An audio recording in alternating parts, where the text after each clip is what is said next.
Hello friend, स्वागत है आपका एजुकेशनल चौपाल में। दोस्तों, आज के इस वीडियो में हम लोग चर्चा करेंगे मुख्य परीक्षा में पूछे गए प्रश्नों के उत्तर को कैसे प्रभावी तरीके से प्रस्तुत करें, मतलब कि आंसर को कैसे प्रेजेंट करें जिससे कि अच्छा मार्क्स प्राप्त किया जा सके। दोस्तों, एग्जामिनेशन में प्रश्नों के सिर्फ उत्तर को लिखने भर से मार्क्स नहीं मिलते हैं। आपको आंसर को क्वेश्चन के डिमांड के अनुरूप व्यवस्थित तरीके से सजाकर, जिसमें डायग्राम, मैप या फ्लो चार्ट इत्यादि हो के द्वारा प्रेजेंट करना होता है। अगर जिन प्रश्नों में मैप, डायग्राम या फ्लो चार्ट का स्कोप नहीं है, वहां उत्तर के हेडिंग, सब हेडिंग को व्यवस्थित तरीके से प्रेजेंट करना बहुत जरूरी हो जाता है। तभी आप उस प्रश्न में मैक्सिमम मार्क्स का उम्मीद कर सकते हैं। तो आज के इस वीडियो में हम लोग एकदम बेसिक से आंसर के प्रेजेंटेशन पे चर्चा करते हैं। तो सबसे पहले बात करते हैं आंसर के इंट्रोडक्शन अर्थात भूमिका की।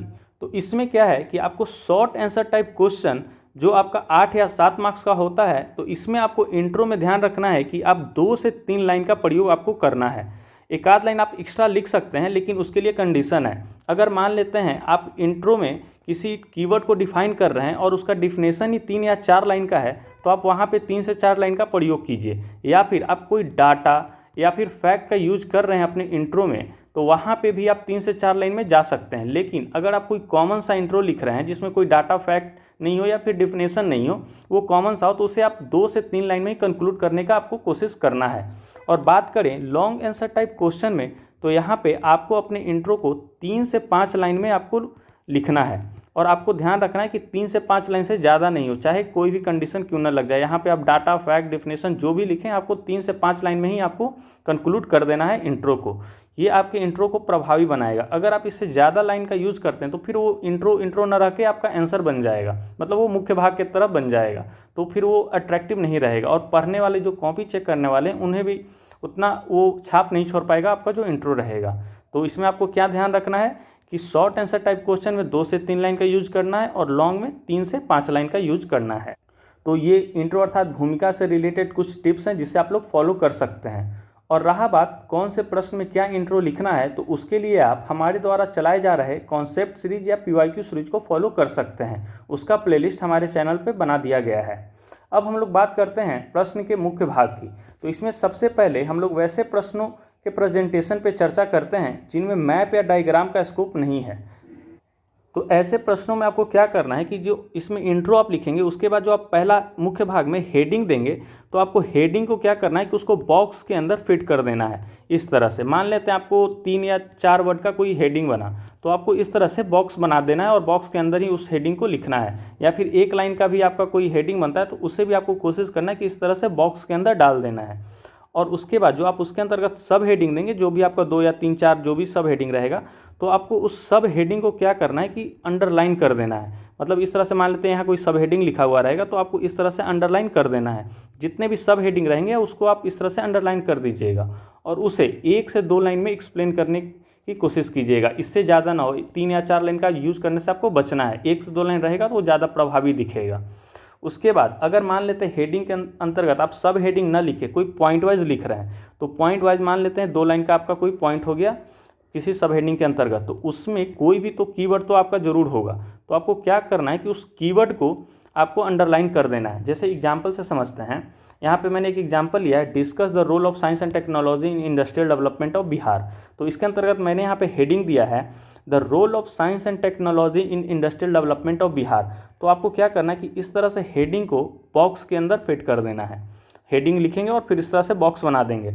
और उसके बाद जो आप सब हेडिंग देंगे, जैसे मैंने यहाँ पे दिया पहला सब हेडिंग है मैन्युफैक्चरिंग, तो इससे आपको इस तरह से अंडरलाइन कर देना है। इसी तरह जितना भी आपका सब हेडिंग रहेगा उसको इस तरह से अंडरलाइन कर दीजिएगा और फिर इसे 1 से 2 लाइन में आपको एक्सप्लेन कर देना है। अगर आप सब हेडिंग ना लिख के इस तरह से पॉइंट वाइज लिख रहे हैं, जैसे लिखा है मैंने, with help of AI artificial intelligence industrial manufacturing sector can improve in our Bihar. तो इसमें आप देख रहे होंगे कि AI हमारा आर्टिफिशियल इंटेलिजेंट एक कीवर्ड है, तो इसे आपको इस तरह से अंडरलाइन कर देना है। और यहाँ पे एक और है कीवर्ड इंडस्ट्रियल मैन्युफैक्चरिंग सेक्टर, तो इसे भी आपको इस तरह से अंडरलाइन कर देना है। तो आपको इसमें क्या ध्यान रखना है, जिसमें मैप या डायग्राम का स्कोप नहीं हो, हेडिंग को इस तरह से बॉक्स बना देना है, सब हेडिंग को अंडरलाइन करना है। अगर आप सब हेडिंग ना लिख के पॉइंट वाइज लिख रहे हैं, तो पॉइंट के कीवर्ड्स को आपको इस तरह से अंडरलाइन कर देना है। अब हम लोग बात करते हैं वैसे प्रश्नों का जहाँ पे मैप या डायग्राम का स्कोप हो। तो इसमें दो तरह के आपको प्रश्न देखने को मिलेंगे। एक वैसा प्रश्न जिसमें मैप या डायग्राम उस प्रश्न के पार्ट रहते हैं, मतलब वो क्वेश्चन आंसर में लिखना ही है, और दूसरा जिसमें हम लोग मैप या डायग्राम एक्स्ट्रा डायमेंशन के तौर पे बनाते हैं। तो सबसे पहले हम देखते हैं जो हमारा आंसर का पार्ट होता है उसमें इस तरह से आपका पेज रहेगा। तो अगर ये मैप या डायग्राम आपका आंसर का पार्ट है तो उसे आपको कोशिश करना है कि आप पेज के सेंटर में बनाएं, और जो मैप बनाएंगे या डायग्राम उसे भी आपको इस तरह से बॉक्स के अंदर फिट कर देना है। अगर वैसे प्रश्न जिसमें मैप या डायग्राम का स्कोप नहीं है, मतलब स्कोप है बट वो क्वेश्चन का डिमांड नहीं है, आप उसे एक्स्ट्रा डायमेंशन की तरह यूज़ करें, तो उसे आप पेज की इस तरह से लेफ्ट साइड में बना के और उसे भी बॉक्स के अंदर फिट कर देंगे। जैसे एग्जाम्पल के तौर पे हम देखते हैं कि संथाल विद्रोह का चर्चा करना है, मान लेते हैं, तो इस प्रश्न में आप मैप बना सकते हैं जहाँ संथाल विद्रोह हुआ था उसे दर्शाने के लिए। जैसे इस तरह से बिहार के मैप में आप होके और यहाँ से झारखंड के मैप पे इस एरिया में हुआ था संथाल विद्रोह, तो आपको इस तरह से मैप बनाना है और इसे बॉक्स में बना के घेर देना और यहाँ पे हाईलाइट कर देना हुआ है, और सिर्फ हाईलाइट करके छोड़ नहीं देना है, साथ में उसको यहाँ पे नीचे लिखना भी है कि ये संथाल विद्रोह का क्षेत्र था। तो आपको इसमें क्या करना है कि अगर क्वेश्चन का पार्ट है, मतलब आंसर का पार्ट है आपका मैप या डायग्राम, तो पेज के सेंटर पे बनाएंगे और उस तरह से इस तरह से बॉक्स के अंदर फिट कर देंगे। अगर वो आंसर का पार्ट नहीं है एक्स्ट्रा डायमेंशन के तौर पे, तो उसे पेज के लेफ्ट साइड में बना के बॉक्स में घेर देंगे, और दोनों में आपको यह ध्यान रखना है कि हाईलाइटेड पार्ट को आपको इंडिकेट कर देना है कि वो किससे रिलेटेड है, और बाकी जो हेडिंग सब हेडिंग रहेगा उसे बॉक्स और अंडरलाइन तो करना ही करना है। अब हम लोग बात करते हैं फ्लो चार्ट की। तो दोस्तों फ्लो चार्ट आपको बहुत ध्यान से यूज करना है, और खासकर शॉर्ट आंसर टाइप क्वेश्चन में। तो इसमें क्या है, शॉर्ट आंसर टाइप क्वेश्चन में आप फ्लो चार्ट का तभी यूज करें जब आपके पास या तो टाइम का प्रॉब्लम हो, मतलब टाइम शॉर्ट कर रहा है, या फिर आपके पास कंटेंट लिमिटेड है, मतलब कि आपको किसी प्रश्न में कंटेंट कम पड़ रहा है, या फिर आपके पास कंटेंट है बट स्पेस का शॉर्टेज हो रहा है। तो आप लोग ध्यान रखिएगा ये तीनों चीज़ में से कोई एक चीज़ का कमी रहे तभी आप शॉर्ट आंसर टाइप क्वेश्चन में फ्लो चार्ट की तरफ शिफ्ट कीजिएगा, नहीं तो आप लोग कोशिश करना है कि शॉर्ट आंसर टाइप क्वेश्चन में फ्लो चार्ट बनाने से आपको बचना है। अगर मान लेते हैं टाइम या कंटेंट का आपका शॉर्ट हो रहा है, तो जिस तरह से इस तरह से आपका पेज है, तो यहाँ पे आप पहले इंट्रो देंगे, फिर जो आप हेडिंग देंगे उसे कोशिश करना है कि इस तरह से साइड में देंगे, यहाँ पे हेडिंग लिख देंगे, और फिर यहाँ से उसका कंटेंट जो भी उसका पॉइंट होगा सब हेडिंग उसे आप दे के बना देंगे। इसका दो फायदा होगा कि ये तो आपका टाइम भी बचाएगा, साथ में ये स्पेस भी ज़्यादा लेगा, मतलब कि आप कम कंटेंट में आप पेज को फिल कर पाएंगे। उसी तरह मान लेते हैं कि अगर आपके पास कंटेंट है और पेज का शॉर्ट हो रहा है, तो आपको उसमें क्या करना है, जैसे एग्जांपल के तौर पे देखते हैं कि क्वेश्चन है कि राइट द सिग्निफिकेंस ऑफ या फिर इंपॉर्टेंस ऑफ या फीचर्स ऑफ इंडियन कॉन्स्टिट्यूशन। तो इसमें आप देखेंगे कि आप अपने नोट्स में 18 से 20 पॉइंट लिखे होंगे, जिसमें से आपको 10 से 12 पॉइंट याद होगा एग्जामिनेशन में। तो यहाँ पे आपको पहले तो हेडिंग दे देना है, उसे या तो सर्कल में या फिर इस तरह से क्लाउड फॉर्मेट में कर देना, और यहाँ जो भी आपको 10 याद है आप उससे पॉइंट को लिख देंगे, और इसमें से 2 से 4 पॉइंट को आपको एक्सप्लेन कर देना है, ज़्यादा नहीं। शॉर्ट आंसर टाइप क्वेश्चन की बात हो रही है यहाँ पे, तो 2 से 4 पॉइंट को आपको एक्सप्लेन कर देना है। तो ये इससे होगा क्या कि कॉपी चेक करने वाले को समझ में आ जाएगा कि आपके पास नॉलेज है इस प्रश्न को लेके, लेकिन स्पेस का शॉर्ट के कारण आप उसमें 2 से 4 पॉइंट को ही एक्सप्लेन किए हैं। तो इससे होगा क्या कि आपको उस प्रश्न में जो मैक्सिमम मार्क्स मिल सकता है वो आपको मिल जाएगा। और बात करते हैं लॉन्ग आंसर टाइप क्वेश्चन में, तो इसमें आप फ्लो चार्ट का यूज आसानी से कर सकते हैं, लेकिन यहाँ भी एक कंडीशन है कि आपको एक प्रश्न में, मतलब कि एक क्वेश्चन में एक ही बार फ्लो चार्ट का यूज करना है। मतलब कि इन जनरल होता क्या है कि लॉन्ग आंसर टाइप क्वेश्चन में 2 से 4 सब हेडिंग होते हैं, 2 से 4 हेडिंग होते हैं, लेकिन आपको सारे हेडिंग के अंतर्गत फ्लो चार्ट का यूज़ नहीं करना है। किसी एक हेडिंग के अंतर्गत आप फ्लो चार्ट का यूज कीजिए और आसानी से आपका आंसर वो अट्रैक्टिव दिखेगा। अगर आप ज़्यादा हर हेडिंग के अंतर्गत यूज़ करते हैं फ्लो चार्ट का, तो फिर आपके पूरे आंसर में सिर्फ लाइन ही दिखेगा और वो आंसर को भद्दा बना देगा। तो ये हो गया एक बेसिक प्रेजेंटेशन का तरीका जिसे आप लोग इन जनरल सभी प्रश्नों में यूज कर सकते हैं या फॉलो कर सकते हैं। अब हम लोग बात करते हैं कुछ एग्जाम्पल के द्वारा, अलग अलग प्रश्नों के एग्जाम्पल के द्वारा कि उसे कैसे लिखा जा सकता है। तो इसमें सबसे पहला है डिफरेंस टाइप वाला क्वेश्चन, मतलब कि what is difference between constitution and constitutionalism, संविधान और संवैधानिकता के बीच अंतर। मतलब जितना भी डिफरेंस टाइप का क्वेश्चन आता है उसे कैसे हम लोग प्रेजेंट कर सकते हैं। तो इसमें सबसे पहले तो आप इंट्रो लिखेंगे, और इंट्रो लिखने के बाद जो आप उसका डिफरेंस लिखेंगे, तो इसमें 2 तरह से आप कर सकते हैं।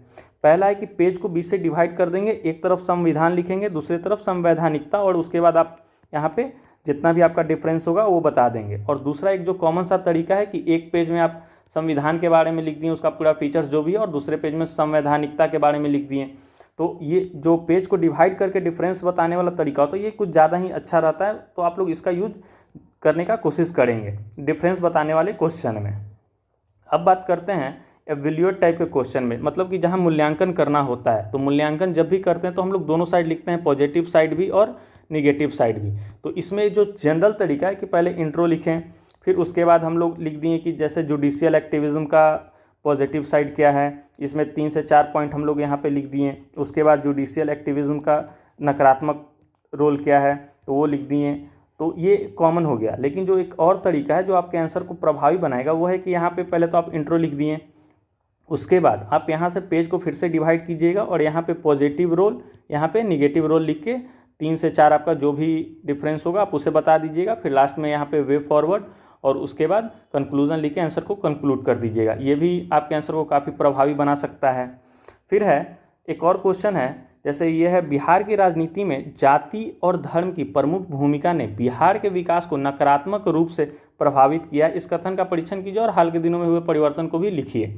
तो इस तरह के प्रश्न में पहले तो जो भी आपका इंट्रो वगैरह है आप लिख दिए, और जो पहला हेडिंग देंगे तो इसमें आपको ध्यान रखना है कि जैसे जाति और धर्म का नकारात्मक प्रभाव हो रहा है तो इसका कुछ सकारात्मक प्रभाव भी आप लिखेंगे ही लिखेंगे, क्योंकि ये एक तरह से ये लॉन्ग आंसर टाइप क्वेश्चन का था।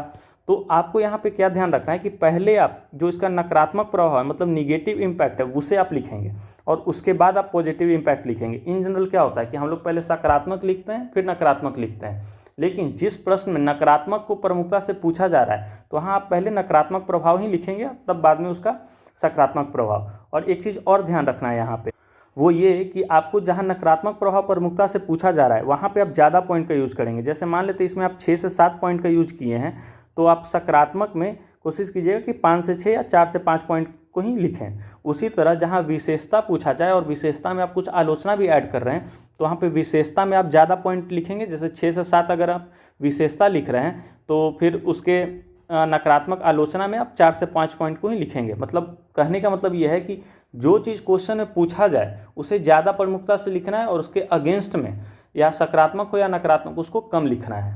और एक और एग्जाम्पल है इस जैसे है ये कि right a short note on Nehru and secularism, उसी तरह सुभाष चंद्र बोस एंड आईएनए। तो इस तरह के प्रश्न में बहुत सारे स्टूडेंट ने क्या किया था कि वो सुभाष चंद्र बोस और आईएनए को अलग अलग समझ के, उसी तरह नेहरू और सेक्युलरिज्म को अलग अलग क्वेश्चन के समझ के दोनों को अलग अलग लिखे थे। कि मतलब एक पेज पे उन्होंने पहले सुभाष चंद्र बोस के बारे में लिख दिया और दूसरे पेज पे आईएनए के बारे में लिख दिया। लेकिन ये क्वेश्चन वो नहीं था, ये क्वेश्चन कह रहा है कि सुभाष चंद्र बोस का आईएनए में क्या योगदान था, उसी तरह नेहरू का सेक्युलरिज्म के प्रति क्या विचार थे।